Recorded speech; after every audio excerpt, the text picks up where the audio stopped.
there are two things here. One, the most common or regular interpretation is that the beast has made, well, through history, has made sure that those who claim to believe in the Most High change the Shabbat for the Sunday, the day of the sun, whom they worship, Halel, Lucifer. So they changed Shabbat for Sunday. That's one change of the times. They changed Pesach for Easter. They changed the first day of the year for Christmas.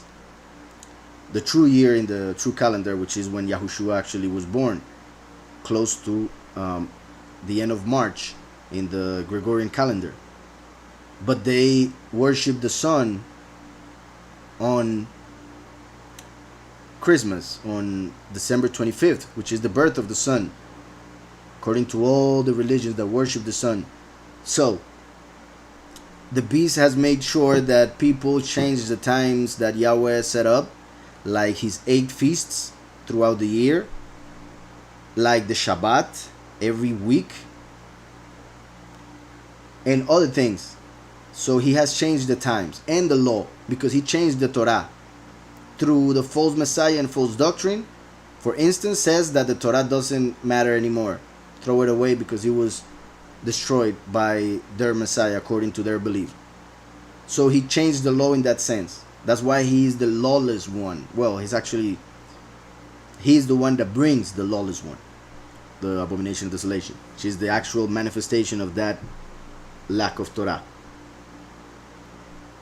But in a deeper interpretation, changing the times would include, for instance, and perhaps, the Hadron Collider, the LHC, that they are using in order, according to some, to open a portal either to another dimension, which will happen during the 5th trumpet, for Abaddon to come out and enter a body as the abomination of desolation. But also they are trying to send messages back in time in order to change history. So the beast might be able, through the permission that he's given for 42 months, 3.5 years, he might be able, through technology and knowledge from fallen angels, to access time in a way that no one has been able ever.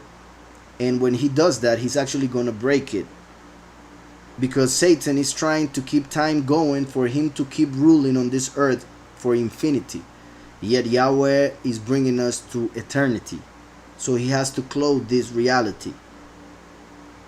So the way it's going to happen, well, the scripture shows us, is that humans will make it happen. By humans trying to avoid judgment, trying to avoid the end, they will actually make it happen.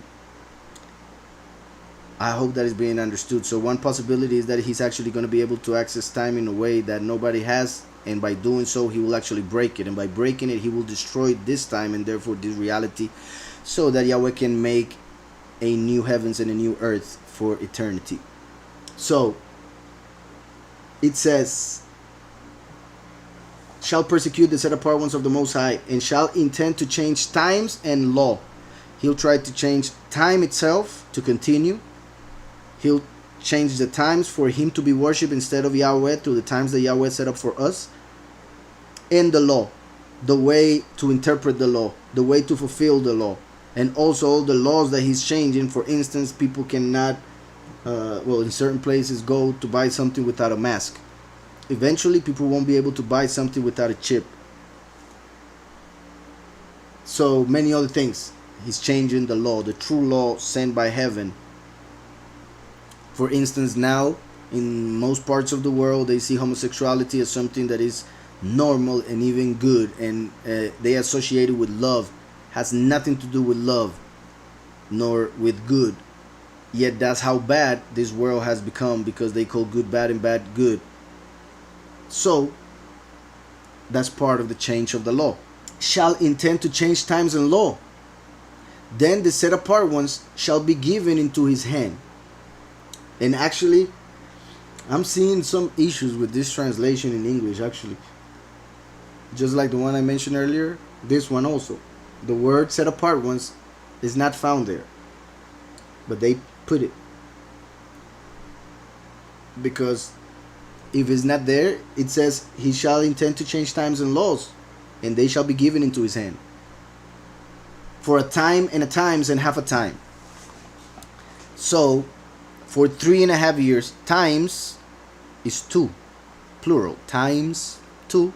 A time is one, and half a time is half a year. So 3.5 years, that is 42 months, in which the world leader will be able to change the law and the times. So during those 3 years and a half, the possibility is that he will be able to access that which I mentioned and bring destruction for this reality, this dimension. So important, they add there the word set apart ones or saint. That case is the fact that during those first 3.5 years, the two witnesses will preach, and at the end, the beast will kill them. And when the other 3.5 years start, the beast will kill the many at the very beginning. That's how that could be interpreted if the word set apart was there as they put it. So I mentioned that interpretation for those who may have that translation, but as seen here, that word is being added by the translators, so it is talking about the law and the times that will be given to him, that authority over it for 3.5 years. So we see that the beast, the world leader, the little horn, will have authority for 3.5 years. Time, and half a time, which is mentioned in Revelation as 42 months.